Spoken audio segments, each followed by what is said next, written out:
It has the longest freshwater coast in America, Michigan. A land of blue waters, brilliant skies, and giant industry. It was here where timber and steel helped create one of the greatest manufacturing centers in the world. Where one man's passion for invention gave birth to America's love affair with cars. And where icons of that industry still stand tall. It was from Michigan that bootleggers once supplied America with illegal rum. And musical superstars from Stevie Wonder to Madonna headed out to entertain the world.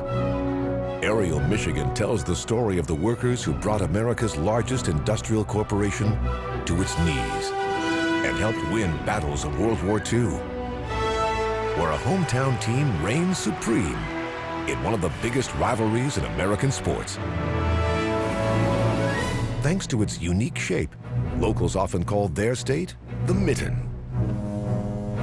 But the rest of the world knows this Midwestern powerhouse as Michigan.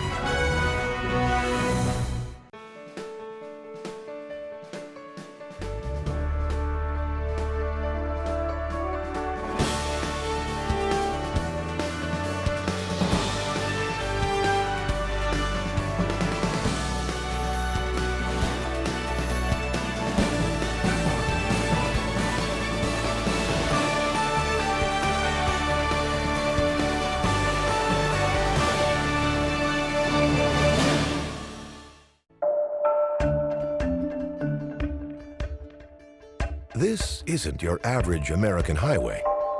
It's a weekday morning, but all of its lanes are empty, except for one truck. This is what's called a proving ground, a place where America's automakers put their latest vehicles through tough tests before rolling them out across the country. It was the automobile that transformed Michigan into one of the greatest manufacturing centers in the world. And much of that credit belongs to one car, known as the Model T. It all started here in Dearborn, just a few miles west of Detroit. In 1908, the first Model T rolled off Henry Ford's assembly line. This horseless carriage was the first lightweight, reliable, and most importantly, inexpensive car ever made.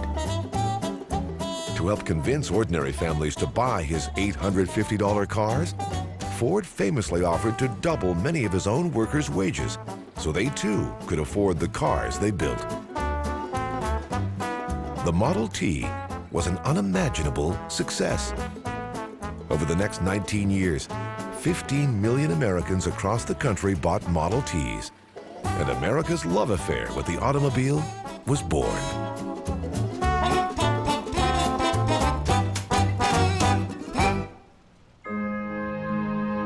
This may be the best place to imagine what life was like back in the days when the first automobiles rolled out onto America's streets. It's a place known as Greenfield Village. Henry Ford wasn't just obsessed with cars. He was fascinated with all kinds of inventions and created an entire village just to celebrate them. At the heart of Greenfield Village lies Thomas Edison's invention factory. It was in this Menlo Park complex where Edison first demonstrated his incandescent light bulb. Ford moved the surviving buildings from New Jersey and recreated the rest. Next door lies the Henry Ford Museum. It houses one of the most diverse automobile collections in the world. Inside this vast complex is the limousine in which President Kennedy was assassinated, the bus in which civil rights activist Rosa Parks refused to give up her seat, the first Ford Mustang, and the last Model T ever made.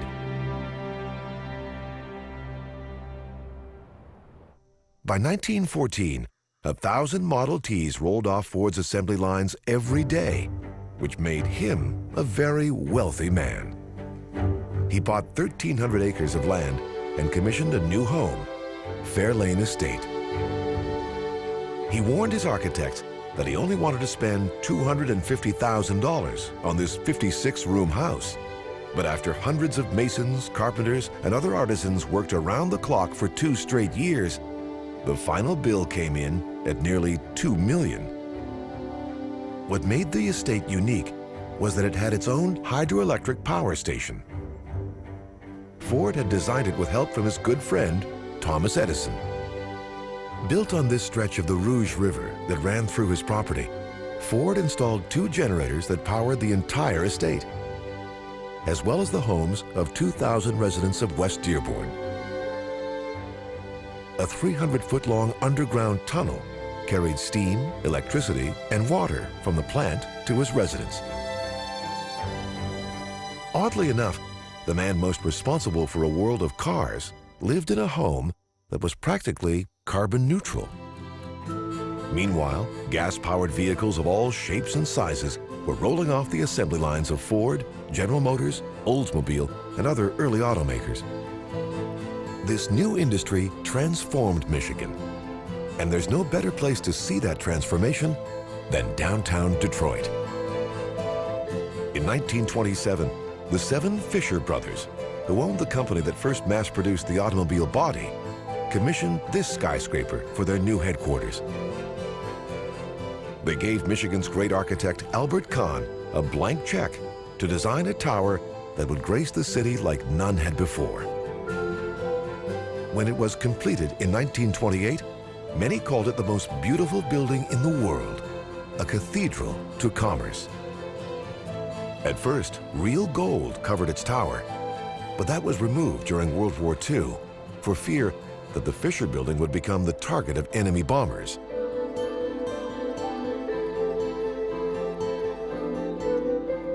As Detroit's skyline expanded in the 1920s, its culture thrived. The Fox Theater opened its doors in 1928. Funded by movie pioneer William Fox, it was the first in the world to have built-in equipment for sound. Later, it became a venue for live shows. Sinatra, Elvis, and native Detroiters, The Temptations, and Eminem have all performed here.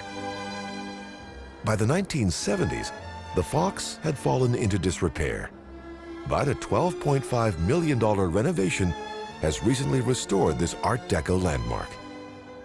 Not all of Detroit's great architecture from its heyday in the 1920s has been so lucky. This is Michigan Central Station, or what's left of it. When it opened in 1913, it was the tallest railway station in the world. Roman baths inspired the design of its grand station on the lower floors. During the heyday of rail travel, up to 200 trains arrived and departed from here every day. Charlie Chaplin wasn't the only famous passenger to disembark here. 3 presidents did too: Roosevelt, Hoover, and Truman. The last train left Michigan Station more than 20 years ago. Its platforms stand empty. Platforms that were once the last stop for thousands of workers seeking jobs on Detroit's assembly lines.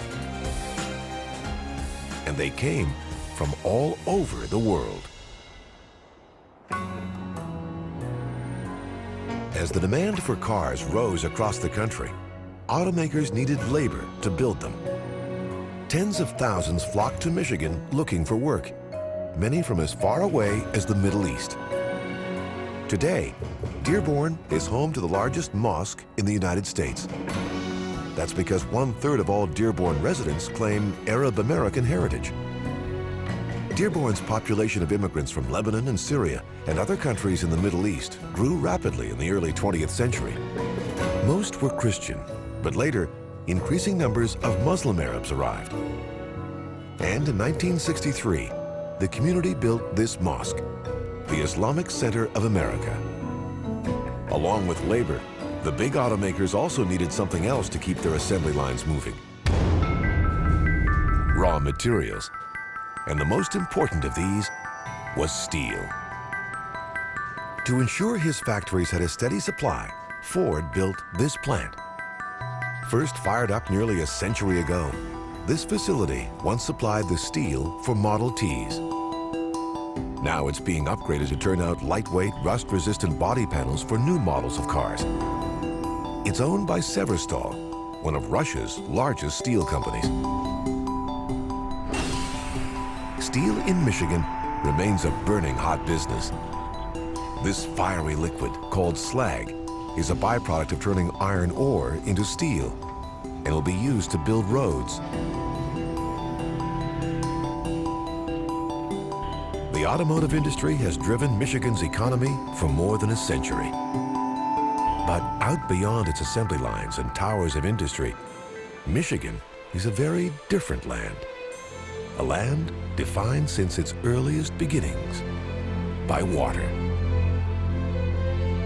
It's said that every resident in the state is less than 85 miles from one of 4 of America's Great Lakes. Erie in the southeast, Huron to its east, Superior to the north, or Michigan on its west coast. Once, this area was covered by a great sheet of ice called the Wisconsin Glacier. After that ice melted, roughly 14,000 years ago, Paleo-Indians arrived. They hunted mastodons and mammoths, caribou and beaver. More recently, descendants of these early tribes explored the area's waterways in dugout canoes, fishing the many inlets that still line Michigan's coast today. From the air, this is as varied a shoreline as any in North America. Endless beaches, remote pine forests that reach right down to the water, miles of marsh, and a giant wall of sand towering above Lake Michigan. It's called Sleeping Bear Dunes National Lakeshore and is often ranked among the nation's tallest sand dunes. But that's not quite accurate. This isn't a typical dune. The sand on its surface actually rests atop a bluff of rock and gravel left by a glacier, which is why it's called a perched dune. But scientists say that it may not be perched here for long. Westerly winds off Lake Michigan are moving Sleeping Bear Dune inland at an average rate of 2 feet per year. It's 450 feet high from top to bottom. Climbing back up can be hard work. Pulitzer Prize-winning author Carl Sandburg has said that these dunes are to the Midwest what the Grand Canyon is to Arizona and the Yosemite to California, a signature of time and eternity. Once, natural landmarks like this one on Michigan's coast helped guide the Native Americans and European explorers who first navigated the Great Lakes, just as Michigan's lighthouses do for ship captains today. There are more than 120 lighthouses on Michigan's shores. That's more than in any other state, including Maine. Efforts are underway to save these historic structures, since many of these beacons are no longer in service, at least for ships. Today, this one, on Big Sable Point, is being used to pop the question.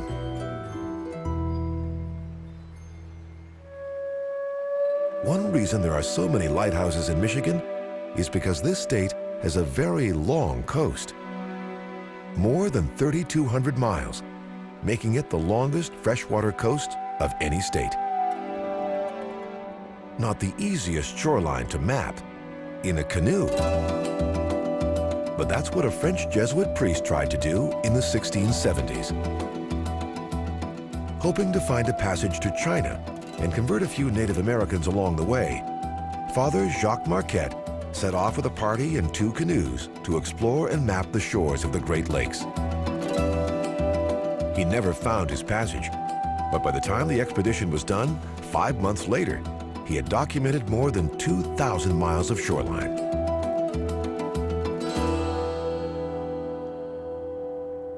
He also founded a Jesuit mission on what's now the Canadian border, in the northernmost part of the state.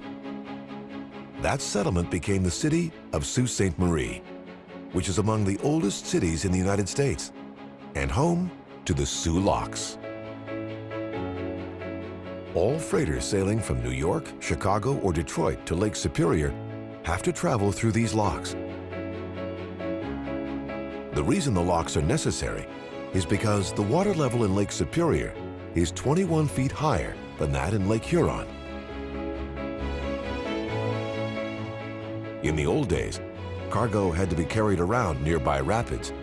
But in 1853, the state of Michigan commissioned these locks so a single vessel could travel throughout all the Great Lakes without having to transfer its cargo. This bulk carrier, the Indiana Harbor, is on its way south. It arrived in the lock at the level of Lake Superior. Now, water from the lock is being released, lowering the ship 21 feet to the same water level as Lake Huron. From here, this 1,000-foot-long vessel will carry its cargo of iron ore down to steel plants in Michigan and other Midwestern states. To lower a ship this size, it takes just 12 minutes. And workers here know that there's no time to waste. 10,000 vessels pass through the Soo locks every year, making it the busiest locks in the world. The Soo locks lie on Michigan's Upper Peninsula, a place that used to be completely separated from the Michigan mainland, until a remarkable feat of engineering brought the two Michigans together.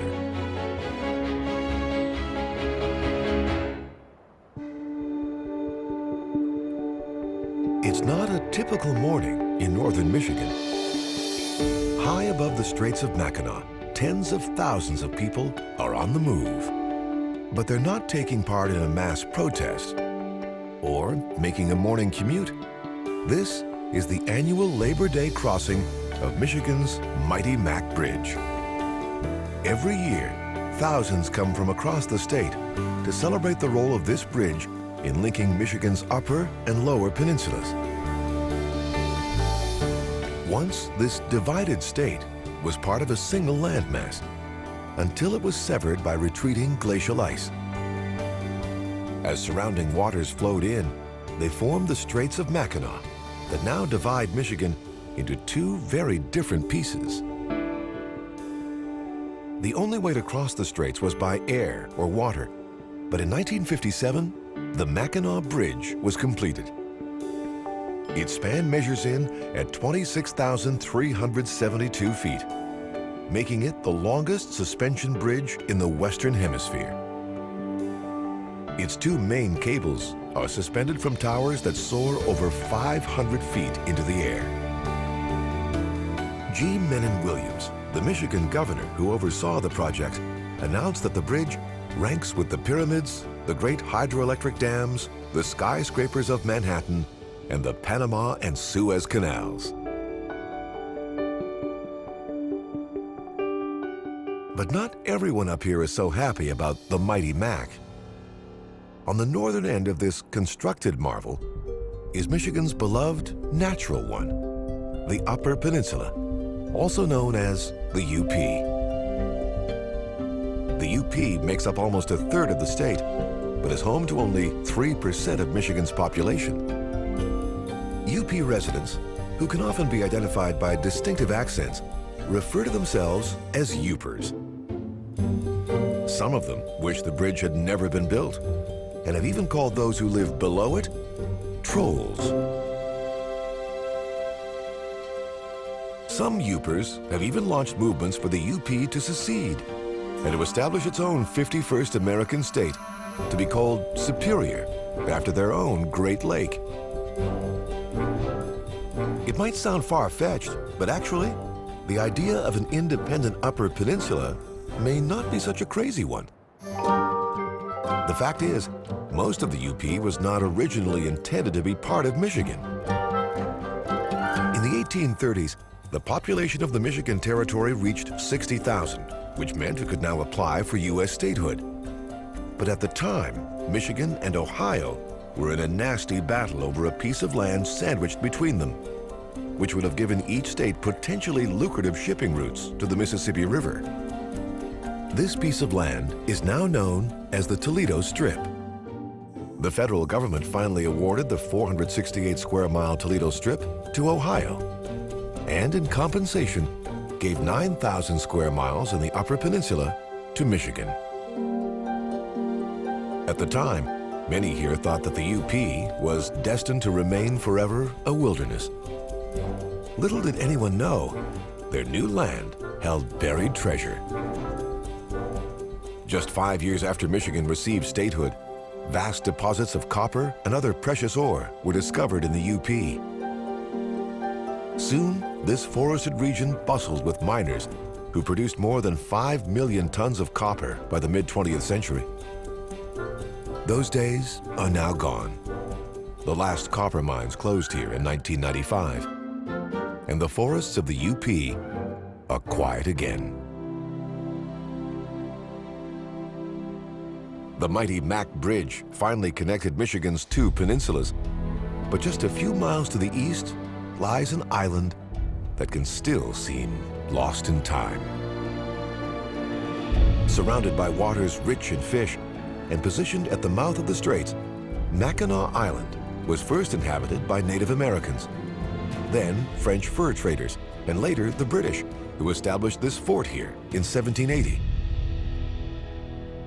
The U.S. government took control of the island in 1796, but then lost it.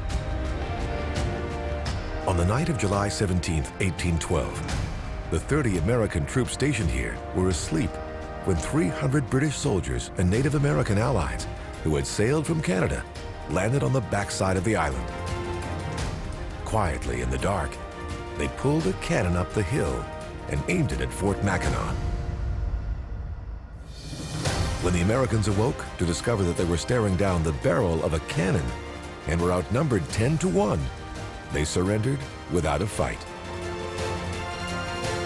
It was the first land engagement of the War of 1812. But 2 years later, after Britain lost that war, Fort Mackinac was safely returned to U.S. hands. The island's rich history and isolation is also its charm. The story goes that someone once brought a car to the island, but after it scared the horses here, it was banned.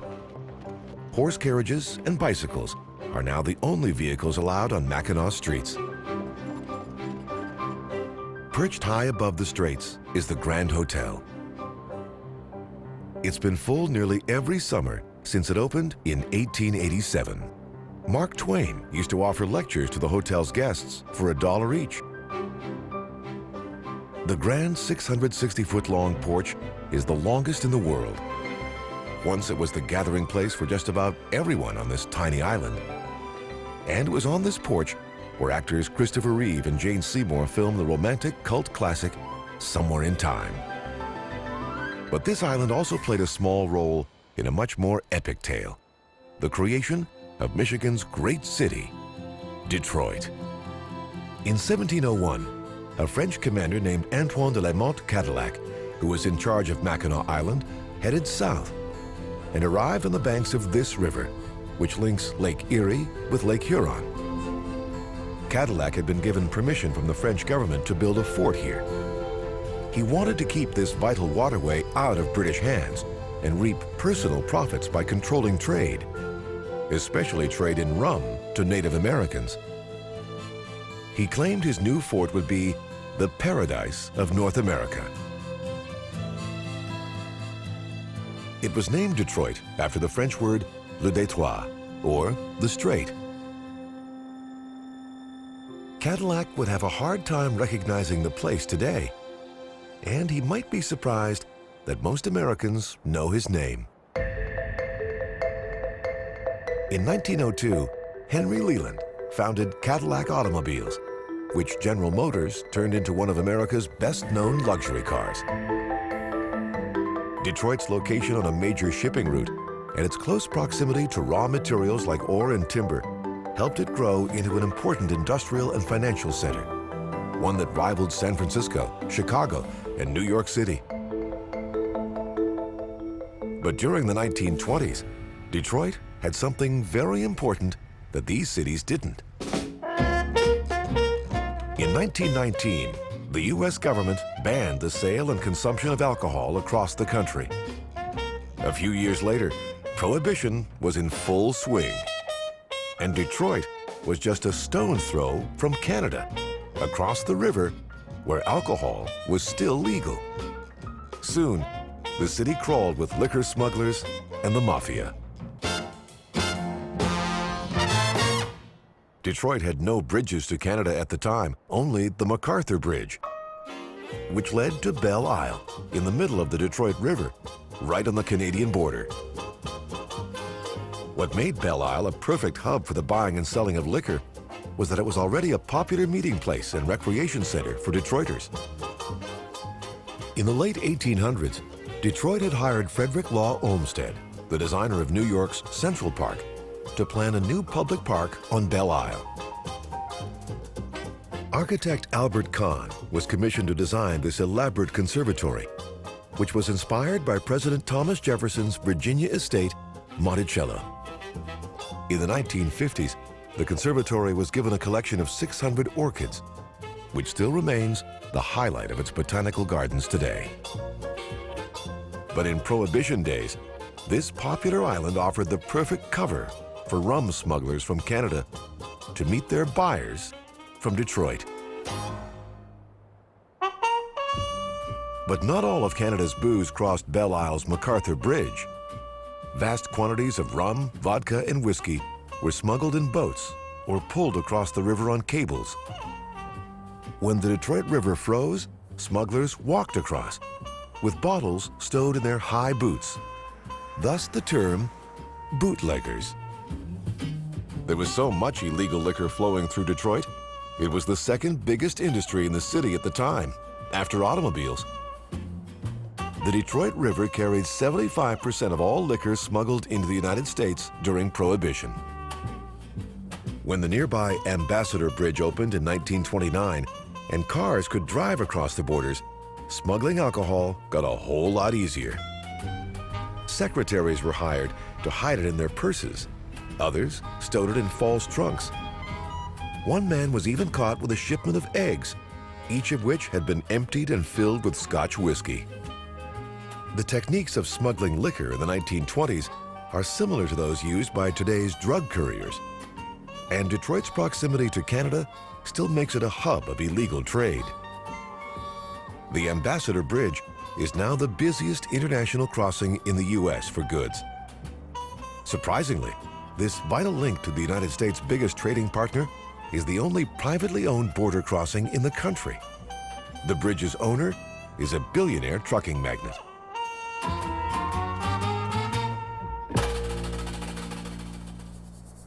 Detroit's proximity to Canada is one of the reasons that it's no longer the state capital. After Michigan received its statehood in 1837, legislators wanted a more protected site for their capital city. So they moved it from Detroit to a little-known inland spot called the Township of Lansing, which was so small at the time, some simply called it a hole in the woods. The story goes that legislators joked when they reached their decision. They couldn't quite believe that they had chosen this tiny town of fewer than 20 people to be the capital of their new state. But their moral beliefs couldn't have been clearer. The first act of the legislature was to abolish the death penalty, making Michigan the first English-speaking territory in the world to outlaw capital punishment. Tolerance has been a core part of Michigan's history ever since. In the 19th century, it was a haven for runaway slaves fleeing the South on the Underground Railroad. And it helps explain why Michigan is home to a town popularly known as Little Bavaria. In the 19th century, German Lutheran missionaries called to their brethren back home to join them in converting Chippewa Indians to Christianity. Many were shocked by the conditions here. One wrote home saying that the most miserable village in Germany has palaces by comparison. But slowly, their little town, Frankenmuth, grew, and now looks more German than American. But it didn't always look this way. Frankenmuth was a pretty typical Midwestern community until the 1950s, when enterprising townspeople renovated it into Little Bavaria. Now, 3 million visitors a year come here to soak up the old world atmosphere and locally brewed German beer. One reason Frankenmuth is so popular is because more than 2 million Michiganders claim German heritage. The crops that Germans and other early settlers farmed in Michigan have given the state one of the most diverse crop systems in the world. Beans, cherries, sugar beets, blueberries, and wheat are only a few of the more than 200 commodities grown here. At the turn of the 20th century, a local Michigan doctor used one of the state's most plentiful crops to develop a food empire. In 1876, Dr. John Harvey Kellogg ran this vast sanitarium for the Seventh-day Adventist Church here in Battle Creek. Patients filled its rooms, hoping to benefit from Dr. Kellogg's principles of healthy living. Eat what the monkey eats, he prescribed. Simple food and not much of it. Dr. Kellogg's prescribed regimen included abstinence, a vegetarian diet, colonics, and cornflakes.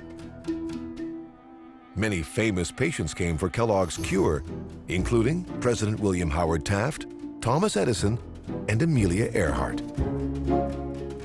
Several years earlier, Dr. Kellogg and his brother Will had developed a method of producing flakes from wheat and corn by first steaming it and then using heavy rollers to flatten it into flakes. Tired of their old porridge, his patients loved it, and Kellogg's Corn Flakes was born. Will went on to found the Kellogg Company. Today, it's one of the world's most recognized brands, and it's still headquartered in Battle Creek, which is also known as Cereal City. Local legend has it that when the building's architects surveyed Kellogg executives, most said they wanted a corner office, which is how the Kellogg headquarters got its unique shape.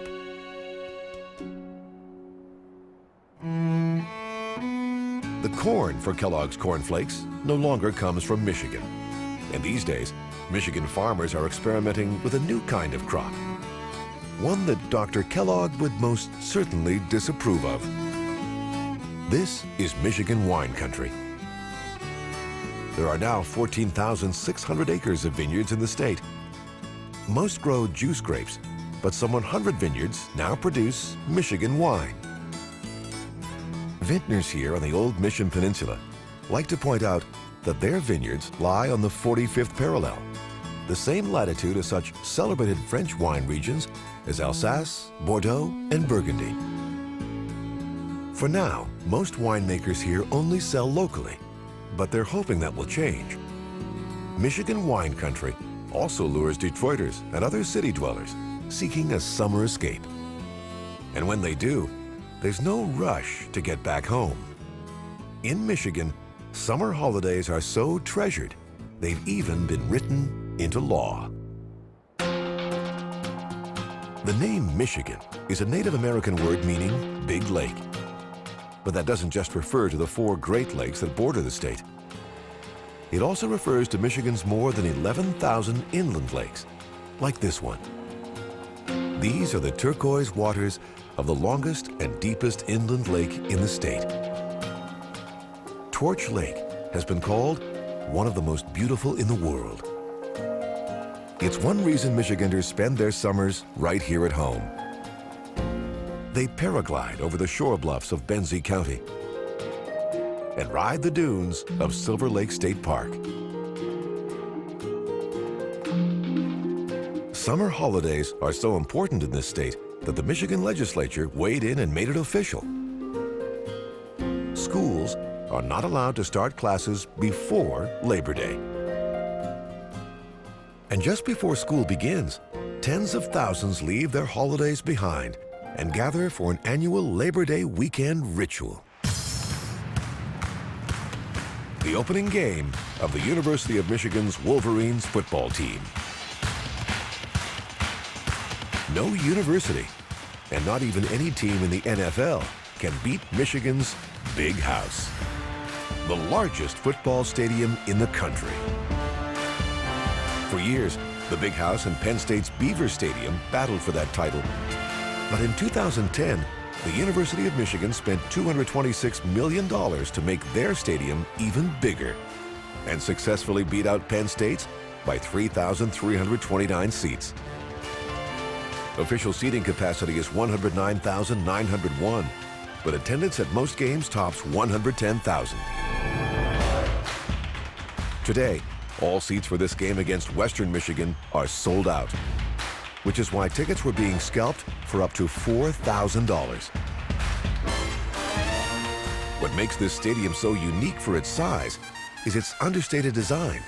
There's no giant dome or retractable roof. The Big House was built in the 1920s on land that contained an underground spring. During construction, the moist, unstable earth swallowed a crane, which, according to legend, still remains buried beneath the field. Today's players are following in the footsteps of football legends Tom Brady, Tom Harmon, Desmond Howard, and even President Gerald Ford, who played center for the Wolverines in the 1930s. Past attendees could have included Google co-founder Larry Page, actor James Earl Jones, the late Dr. Jack Kevorkian, or even Madonna, all former students at the U of M. But football hasn't been the only history maker on this campus. In the beginning of the 1960s, a much smaller group of Michigan students gathered on these steps of the Student Union to hear presidential candidate John F. Kennedy during a midnight campaign stop. He urged them to contribute part of their lives to America, a plan that later became the Peace Corps. During the Vietnam War years, the campus was alive with gatherings and protests for peace.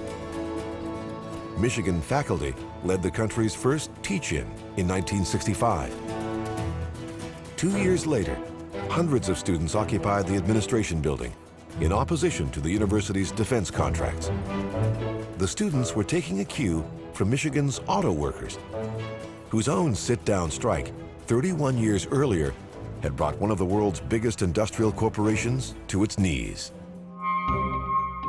It happened in the automotive manufacturing center of Flint, about 57 miles northwest of Detroit. This now abandoned building was once part of General Motors Fisher Body Plant No. 1, where workers assembled GM's cars. And it was here, on the evening of December 30th, 1936, that those workers locked themselves in and sat down. Day after day, they refused to work or to leave, demanding better pay and union recognition. Strikes spread quickly throughout other GM factories, and assembly line workers and police battled. 44 days later, after its assembly lines had stopped altogether, GM gave in. The company signed an agreement recognizing the United Auto Workers as the sole bargaining agent for its employees, ushering in a new era for labor and industry. But within 3 years, many of America's unionized auto workers weren't making cars, but machines of war. In 1940, President Roosevelt ordered automakers to retool their assembly lines for trucks, tanks, and bombers. At the time, this plane, the B-17, was one of America's most advanced aircraft. To handle production of a new, longer-range B-24, Henry Ford built a revolutionary assembly plant, Willow Run. It was the world's largest factory at the time, turning out one B-24 every hour at its peak. Each new plane took its first flight from here, the Willow Run Airfield in Ypsilanti. By the war's end, Willow Run had turned out more than 8,000 planes. Both B-24s and B-17s, like this one, served as America's frontline bombers in Europe. 5 years earlier, the United Auto Workers leader Walter Reuther had argued that America's battles can be won on the assembly lines of Detroit. And World War II proved that he was right. Detroit quickly adopted the nickname the Arsenal of Democracy. In the 1950s, business boomed again, at least for the big three automakers. Ford, General Motors, and Chrysler flooded the market with stylish, cheaper models and sold 60 million cars in one decade alone. But Detroit's smaller car makers struggled. This vast industrial complex was one of the most advanced factories in the world when it was built in 1903. Not only did it produce some of America's most luxurious and sought-after cars of the 1930s, but it also introduced the world to an architect who would transform Detroit's skyline, Albert Kahn. Kahn, a German immigrant, employed the revolutionary building technique of reinforced concrete instead of strengthening its structure with wood alone. The resulting factory was sturdy, spacious, and efficient. The legendary Packard brothers stopped producing their luxury cars here in 1956, unable to stay competitive with the big three. Their nearly mile-long plant has become one of the most visible symbols of Detroit's decline.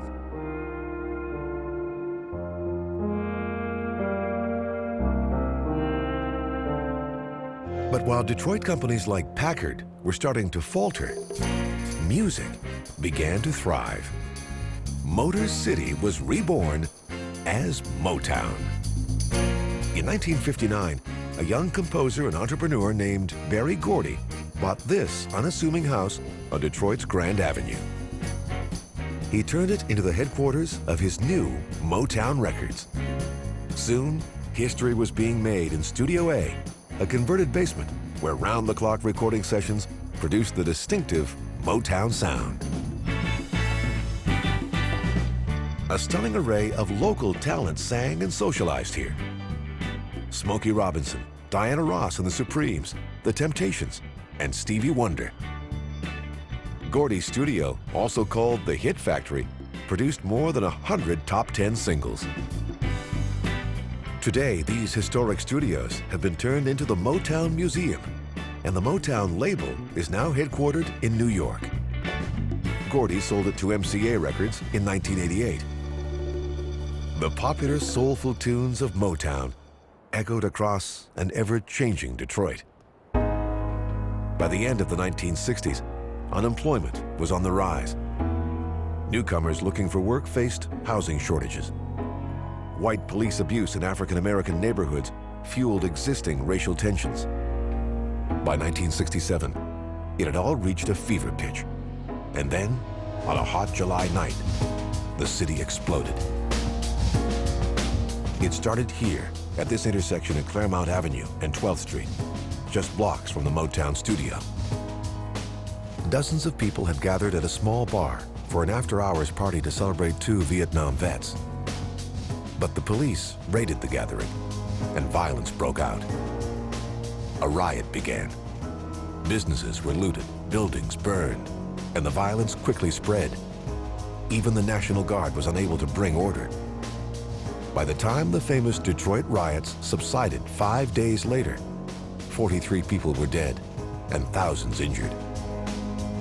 It's been more than 40 years since the riots, but Detroit still struggles with uneasy race relations, poverty, and crime.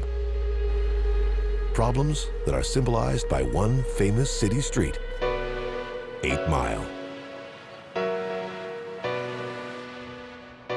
This long, straight road is the dividing line that marks the boundary between the city of Detroit and its northern suburbs, between its poorer neighborhoods and its wealthier ones.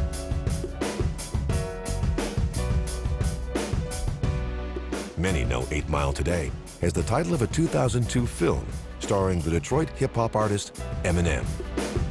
Born Marshall Mathers, Eminem lived just north of 8 Mile as a teenager, but crossed this boundary to take part in Detroit's freestyle rap battles.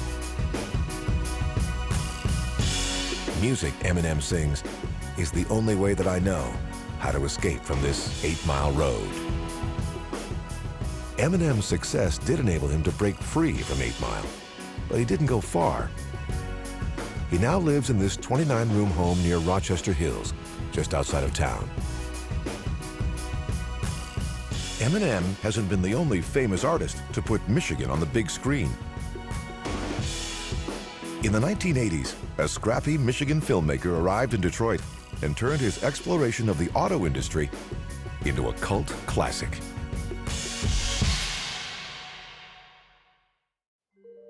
In 1988, documentary filmmaker Michael Moore, armed with a camera, knocked on the ground floor entrance of the General Motors' former headquarters, which then stood a few miles away from its present location here in downtown Detroit. He was hoping to have a meeting with GM's chairman, Roger Smith. But instead, he was escorted out again and again, which became the story of his film, Roger and Me. General Motors' current headquarters, a complex known as the Renaissance Center, was originally built to help pull Detroit up after its devastating 1967 riots. But by the time Michael Moore arrived in town, Michigan's auto industry was also facing hard times, or at least its workers were. Things were particularly bad in Moore's hometown, Flint, where GM was born. Flint had lost 40,000 auto jobs as car makers moved their work overseas, while GM itself was recording record profits. On top of this giant slab of concrete was once the Buick assembly line. It housed 28,000 workers during peak production in the mid-1980s. Now, the only evidence of this plant is the green lawn that greeted executives as they arrived for work. Moore never got the meeting he wanted with Roger, but he did succeed in highlighting the corporate greed that led to the layoffs and turned once thriving factories like this one into toxic cleanup sites. And Flint hasn't been the only place in Michigan to suffer. With the decline of the auto industry, Detroit has lost nearly 1 million residents in the last 60 years, and the exodus continues. Between 2000 and 2010, Michigan was the only state in America to lose population. The vast facilities of the automakers are disappearing or being reborn. The Packard plant is now a giant canvas for some of the world's best-known graffiti artists. After one known as Banksy tagged here, a local gallery owner cut out his work from the Packard plant's wall so he could show it in his gallery. Entire city blocks have been vacated, and Eminem has featured Detroit's ruins in his music videos and movie. But despite the decay, there are many who would never leave Detroit, no matter how hard times get. Like die-hard fans of the Detroit Tigers, who play here at Comerica Park. For years, this park also had the reputation of being a right-handed hitter's nightmare. Players and fans alike complained about the farther than usual left field wall. So in 2002, the team moved the wall 25 feet closer to home plate. And that year, the Tigers hit 77 more home runs. But the next year, they had an impressive losing streak, one of the worst in American League history. But that doesn't seem to stop Tiger fans from coming. And there are those who live for the city's annual Jazz Fest, one of the largest free jazz gatherings in the country.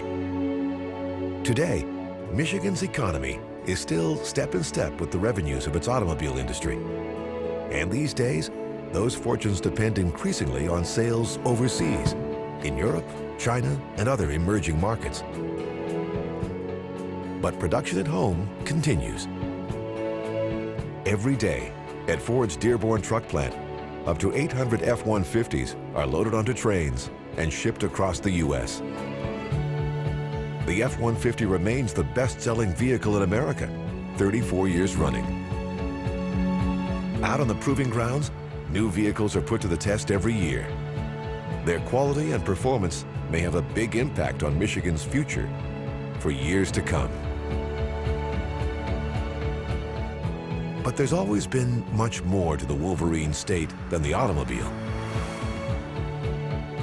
The towering dunes that line its coast, the pristine waters of its inland lakes, the brilliance of its skies, and Michigan's people, who transformed this ancient land with the simple tools of water, timber, steel, and a spirit that's still alive today. High above its Mackinac Straits, celebrating the land that is Michigan.